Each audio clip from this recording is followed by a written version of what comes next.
What's good in the interweb subscribers, and welcome back to Drama with Ted and Tina. I, Chance, will be your host narrator for the finale of this cheating saga. In the final chapter of this saga, the dust finally settles, but not before one last storm rolls through. What began outside a coffee shop spiraled into betrayal, chaos, and consequences no one saw coming. Now it all comes to a close, not with vengeance, but with something far more powerful. Let's get into it.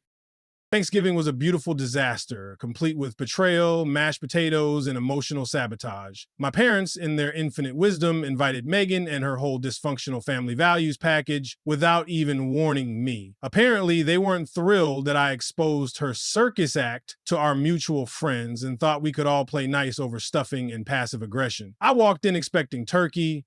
I walked out the moment Megan showed up. My last sanctuary turned into another crime scene she tainted. With one friend held hostage at his in-laws and the other MIA, I spent the holiday drinking in a dimly lit bar, thinking about how even my whiskey had more integrity than Megan. That was the night I decided to cut my parents off for good. If they wanted Megan so badly, they could adopt her. Later that week, I met with Anton, the guy married to Megan's equally backstabbing best friend, Janet. You know, the one who got blindsided when Greg and Megan's affair surfaced like a sewer rat during brunch. He said he's reconciling, something about kids and trying for their sake. I nodded politely while internally screaming. Meanwhile, I started therapy and returned to work, pretending things were normal. They weren't. Megan and Greg went radio silent until I got a sick little message about the abortion. No number, no proof, just trauma gift wrapped in malice. I handed it over to the police, who basically shrugged in official language. I've got cameras, reports, and a restraining order, but none of it stops the feeling that I'm dealing with a lunatic who thinks karma runs on delay.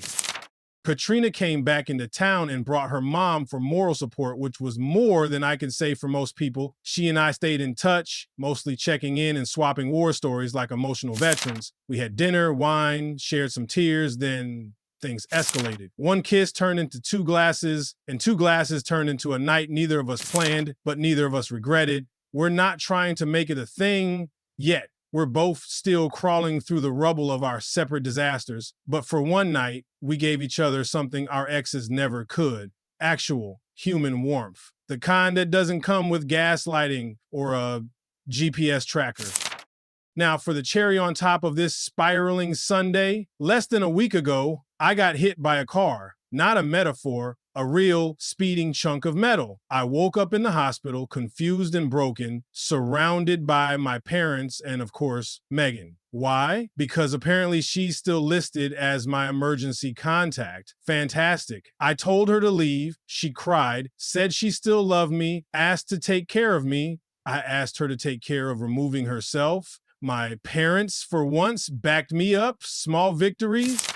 The police are investigating, though investigating mostly seems to involve shrugging a lot and reminding me the camera in that parking garage was coincidentally broken. They did catch the make and color of the car driving away, and surprise, it matches Greg's, but it's common, so unless Greg left a note signed "With love, your wife's side piece," it's basically a dead end. Still, I can't shake the feeling that this wasn't random. Megan's theatrics, Greg's silence, the conveniently timed hit and run. Either I'm losing my mind or someone out there wants me to think I am. Greg was arrested the night he stumbled drunk onto Katrina's doorstep, breaking his restraining order like it was a piñata at rock bottom, was the final unraveling of a man already stripped of everything. No job, no wife, no reputation, just desperation, sweat, and whiskey. By the time the police showed up, Greg was mid-breakdown, ranting about how I ruined his life and blubbering threats of suicide. Then came the kicker. In his drunken spiral, he admitted to hitting me with his car. Just let that sink in. Attempted murder on top of DUI, harassment, abuse, assault, and violating the order. Bail denied. Karma served. A few days later, Megan's father asked to meet alone. Despite everything, I agreed. We sat at a quiet little cafe far from the chaos. Megan hadn't contacted me since I kicked her out of the hospital room, but her father came with a message. Apparently, he and her mother told her to back off, not out of anger, but to protect me. He told me she finally understood the gravity of what she'd done, that it wasn't just an affair, it was betrayal, cruelty, and negligence stacked so high it collapsed everything. Only after I got hit did she realize the hell she'd invited into our lives. According to him, she even described what she did to me as abuse. He told me she was ready to give it all up, the house, the marriage, the future. She said she wouldn't fight the divorce, wouldn't ask for anything, and would walk away if that's what it took. Then came the ask, could I ever forgive her? I stared at him and asked the only question that mattered. Has your wife ever cheated on you? He said no. So I spelled it out. Every time Megan had a chance to stop, she didn't. Every lie, every cover-up, every time she chose Greg over me, even after the truth came out, she still protected him. She lied and said I had hurt her to shield the man who actually did. She killed our unborn child. Maybe mine, maybe his. I asked him, if your wife had done all that to you, could you ever take her back? He said no. I told him that's why I couldn't either. Before he left, he thanked me for hearing him out and promised Megan would never know we spoke. That at least felt like closure. Even my parents don't bring her name up anymore. They finally get it. They finally see what she did, not just to me, but what she allowed Greg to do. She didn't just cheat, she lit a match and handed it to a man with a gasoline soul. Katrina's holding it together. Her mom's still staying with her, helping her brace for court. Her lawyer's working overtime to fast track the divorce thanks to Greg's criminal resume. She plans to move home after it's over, to get far away from the ruins and start fresh, close to family. As for me, I'm talking to my lawyer. The divorce is nearly done. Megan isn't contesting a thing. No more dramatics, no more begging, just signatures and silence. For the first time in months, my life isn't dictated by someone else's chaos.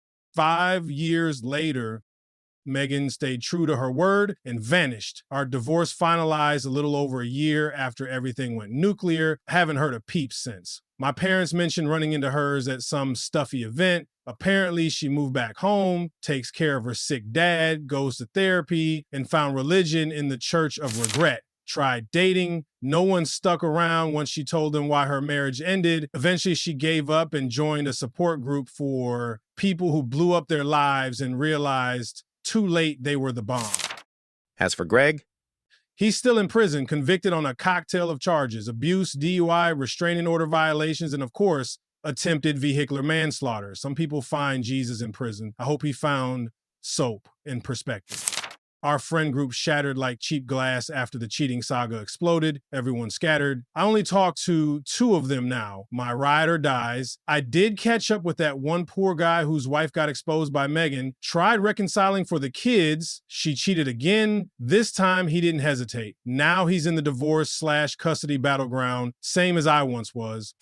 They say shared pain brings people together, but in our case, it brought us a 4th bro and a brand new term for it: Brahma bonding. That sweet spot where brotherhood meets emotional wreckage. Anton was originally just another wounded casualty in the Greg and Megan circus, but somewhere between late-night whiskey-fueled rants and silent nods of mutual trauma, he slid into the group like he was always there. Even though Katrina and I wrestled through the temptation to trauma bond like angsty soap opera leads, Anton and I, we Brahma bonded hard. He was younger, still had a spring in his emotional step, so we took him in like a scruffy little brother who accidentally wandered into our support group with a 6-pack and some fresh heartbreak. Turns out the kid's bounce back game was elite. He ended up dating, then marrying Katrina's younger sister.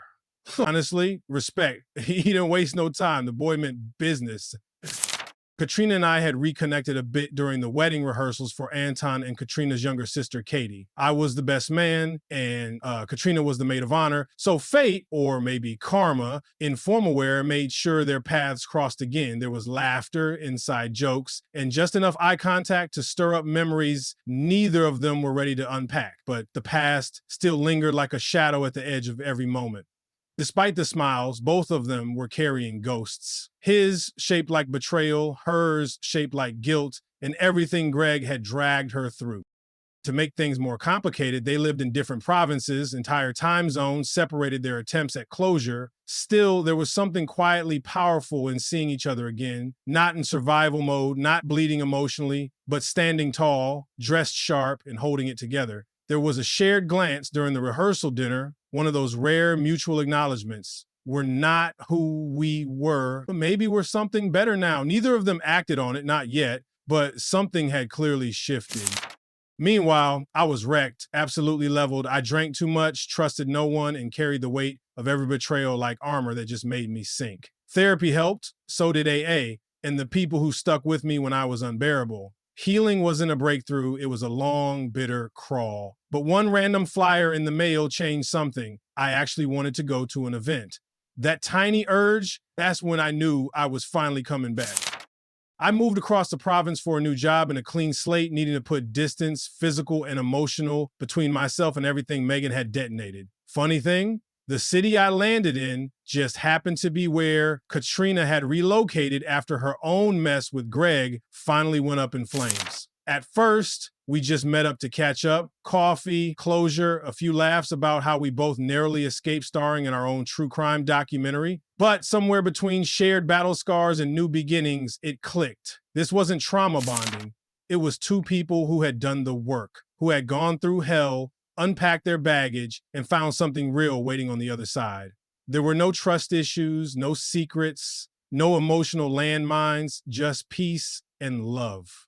We fell hard and fast, but for all the right reasons. Got married a year ago. And last month, we welcomed our first child into the world, a brand new chapter. No drama, just joy. Turns out, after everything, the last chapter wasn't revenge. It was peace. And just like that, it's over. What started with a kiss in front of a cafe turned into a full-blown wreckage of love, lies, and lessons. But in the end, he didn't just survive it, he rebuilt, stronger, wiser, and finally free. If this story hit you hard, don't go far, because the next cheating saga, oh, it's darker, messier, and even more unbelievable. Subscribe, hit that bell, and stay ready. The next betrayal is just around the corner.